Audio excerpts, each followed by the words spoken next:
BMW planned it all so well. For the official launch of the Z8, they took a whole pack of cars and journalists from wet and wintry Europe to sunny Los Angeles.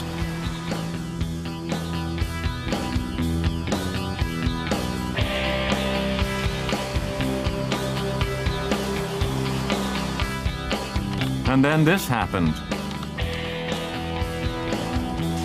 Still, the premiere was certainly not rained off.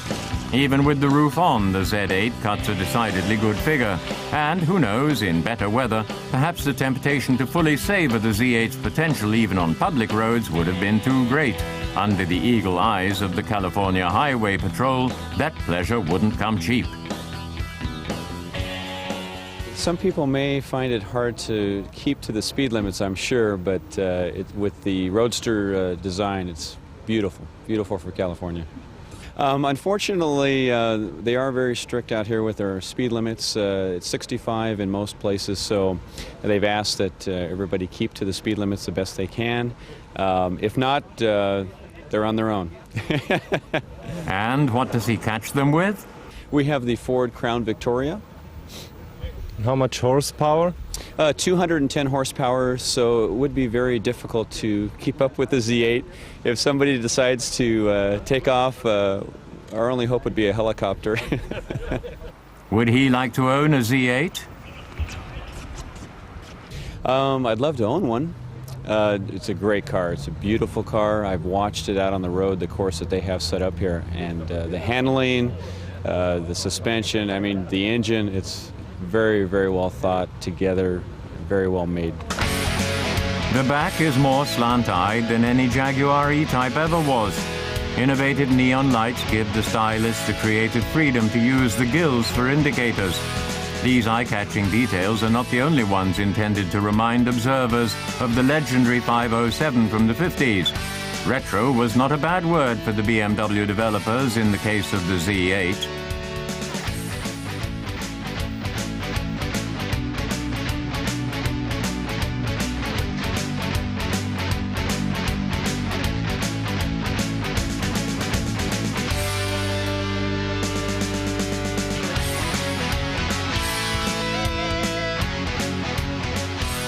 Perhaps this mixture of saucer eyes and a typical BMW kidney grille in widescreen format would have been more impressive if BMW hadn't used the main headlamps from the Fiat Barchetta with a black border. But let's forget that. This V8 engine Z8 or Z8 is only available in the USA though.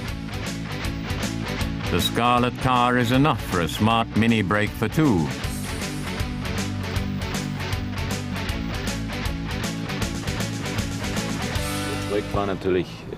This project was, of course, every developer's dream. The restrictions stayed within modest limits, you could say. In most areas, we were able to follow Oscar Wilde's advice. Just take the best. Just take the best.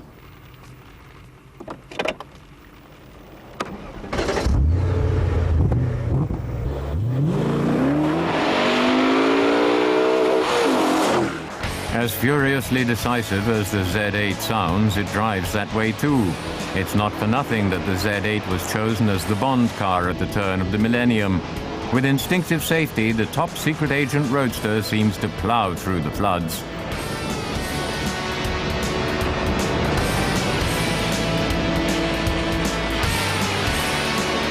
"80 kilometers per hour through standing water, no problem in this car."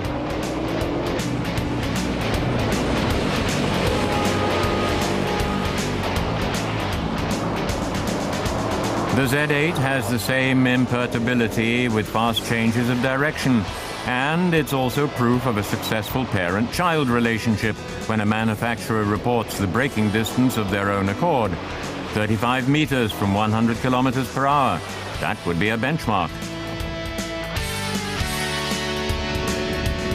As a driver training instructor, Thomas Grubitz has a lot of experience with fast cars.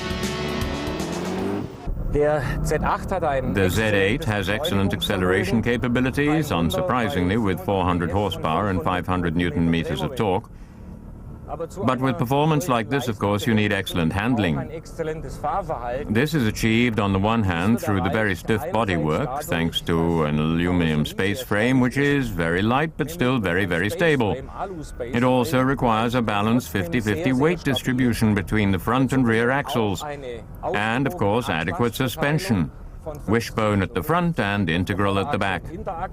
This is all in conjunction with the relevant control systems, ABS and, of course, DSC3. Dies alles im Zusammenspiel mit den entsprechenden Regelsystemen ABS und natürlich das DSC3. Yes, all of these measures taken together make the Z8 not only a very safe car, but also, which I believe is the most important of all, a car that is incredibly fun to drive, even in bad weather. Unheimlich viel Freude macht und das auch bei schlechtem Wetter. What about when it stops raining again in California? We open up the Z8 with the stopwatch. Just 10 seconds. That's faster than a 2009 Bmw Z4.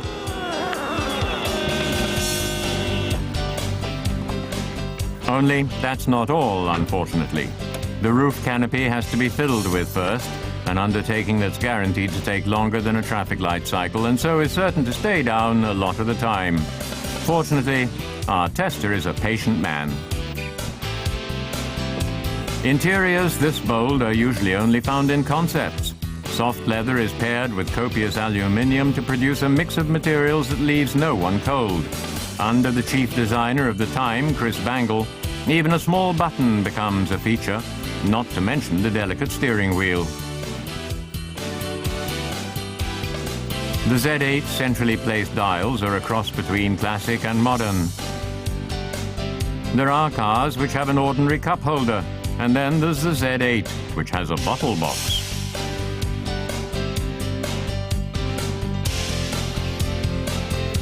Much too good for indicator hands.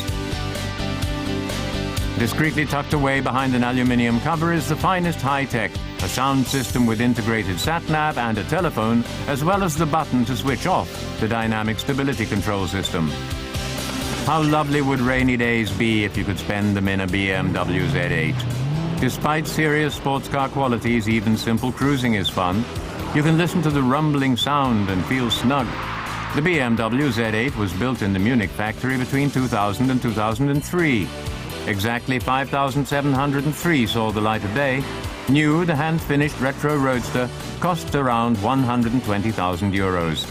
On the used car market, the Bmw Z8 is rare and in demand. A well-preserved one will fetch between 80 and 100,000 euros and rising. The Z8 will live up to its reputation as a classic of the future. Even the Californian sun seems to want to caress it.